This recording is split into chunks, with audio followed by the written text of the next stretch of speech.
Tatandaan niyo po yan, mga kapatid. Ano man ang nararanasan mong hirap, pagsubok sa iyong buhay, yan ay palo ng Diyos. Opo, pero ang gusto lang ng Diyos ay manguna ka sa karera.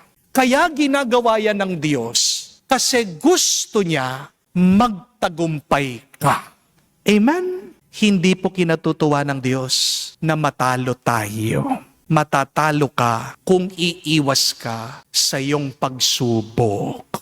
Amen? Kaya sa susunod na makakaranas ka ng pagpapalo ng Diyos, imbis na maghinakit ka, magreklamo ka, malungkot ka, magpasalamat ka. Kasi yan ang paraan ng Diyos. Tinutulak ka niya papunta sa iyong tagumpay, papunta sa iyong finish line. Amen? Pero hindi mo makikita yon kung hindi ka naniniwala sa Kanya.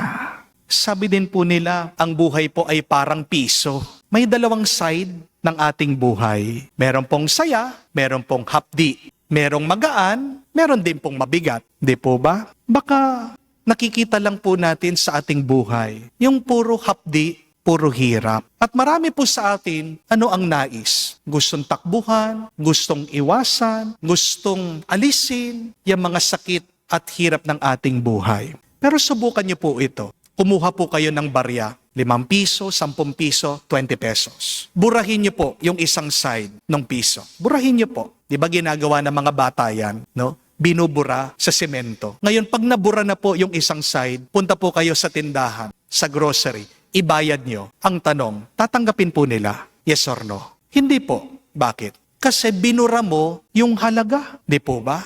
Ganyan din kapatid. Ang ginagawa mo kapag tinatakasan mo, kapag tinatanggihan mo, kapag inaayawan mo yung mga pagsubok na binibigay ng Diyos sa iyo, gamitin mo yung sakit na yan bilang lakas mo. Gamitin mo yung pagsubok na yan para itulak ka niya na magpatuloy sa buhay.